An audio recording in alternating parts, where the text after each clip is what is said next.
ஒரு சின்ன கதை காசி விஸ்வநாதரை பற்றி.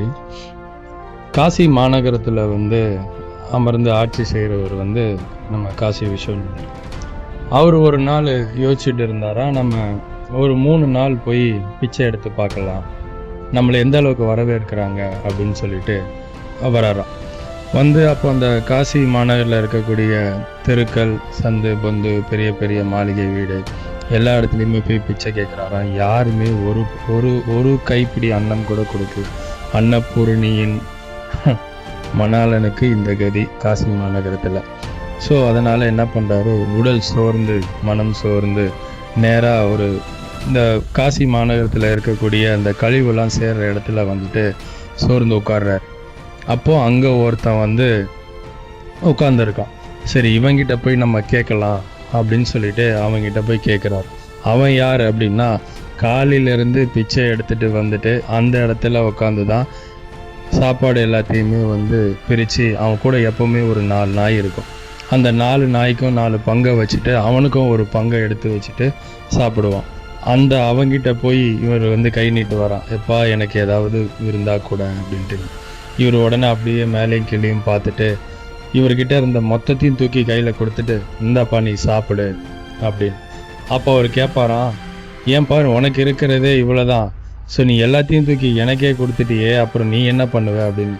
நானாவது காலையிலேருந்து தான் சாப்பிடாம இருக்கேன், உன்னை பார்த்தா 3 நாளாக சாப்பிடாத மாதிரி இருக்குது, அதனால் முதல்ல இதை நீ சாப்பிடு, அப்புறமா பேசிக்கலாம். உடனே சிவபெருமான் யோசிப்பாராம், நம்ம காலையிலேருந்து எவ்வளோ இடங்கள்லாம் போய் நம்ம பிச்சை கேட்டோம், யாரும் கொடுக்கல. இவன் நம்ம இவங்கிட்ட ஒன்றுமே இல்லை, நம்ம கேட்ட உடனே இருக்கிறத அப்படியே கொடுக்குறான். ஸோ அப்போ நம்ம இவங்கிட்ட நம்ம யாருன்றது இவங்கிட்ட சொல்லிடணும் அப்படின்னு சொல்லிட்டு இவர் கேட்பாராம், ஏன்பா நான் யாருன்னு தெரியுமா அப்படின்பாராம். உடனே இவர் சொல்லுவாராம், நீ யாராக இருந்தால் என்ன, முதல்ல சாப்பிடு அப்படின்பாராம். இல்லை நான் யாருன்னு உங்ககிட்ட நான் சொல்லியே ஆகணும் அப்படின்பாராம். உடனே நீ காலையிலேருந்து முதல்ல சாப்பிடாமல் இருக்க, முதல்ல சாப்பிடு, அப்புறம் எதுனாலும் பேசிக்கலாம் அப்படின்பாராம். இல்லை நான் கண்டிப்பாக சொல்லி ஆகணும்னா என்ன பெருசாக சொல்ல போகிற, நீ யாருன்னு இப்போ தெரியணுமா அப்படின்னு சொல்லிட்டு இவர் சொல்லுவாராம். நீ யாராக இருக்க முடியும், இங்கே இருக்கக்கூடிய இந்த காசி மாநகரை ஆண்டுட்டு இருக்கக்கூடிய அந்த விஸ்வநாதன் தானேயா நீ, உன்னை தவிர வேற யாரையா இந்த காரியத்தை செய்ய முடியும் அப்படின்னு. உடனே இவர் ஆடி போயிடுவாராம். இறைவன், என்னையா பல ஆண்டுகள் தவம் இருந்து நம்மளை அறிய முடியாத ஞானிகள் கூட இருக்காங்க, ஆனால் நீ என்னடானா இவ்வளோ சாதாரணமாக நீ என்னை தெரிஞ்சுக்கிட்டியே, எப்படியா உனக்கு இது தெரிஞ்சுது அப்படின்னு சொல்லி கேட்கும்போது சொல்லுவாராம், என்னையா பேசுகிற, நான் நடந்து வரனாலே இந்த இடத்துலேருந்து 10 அடி தூரம் தள்ளி போவாங்க, என் பக்கத்தில் கூட யாரும் வரமாட்டாங்க, ஏன்னா என் மேலே வீசக்கூடிய தொழுநோயோட அந்த பாதிப்பு.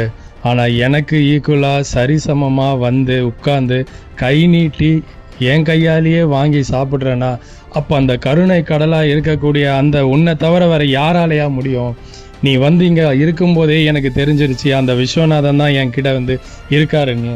இதுக்கு மேலே இந்த கருணையை காட்டுறதுக்கு இந்த உலகத்தில் வேறு எந்த இறைவனாலையா முடியும், நீ ஒருவன் தானையா அந்த நிலையில் இருக்கக்கூடியவன், கருணை கடலே அப்படின்னு உடனே சிவபெருமானே அப்படியே ஆச்சரியத்தில் நின்றுவாராம்.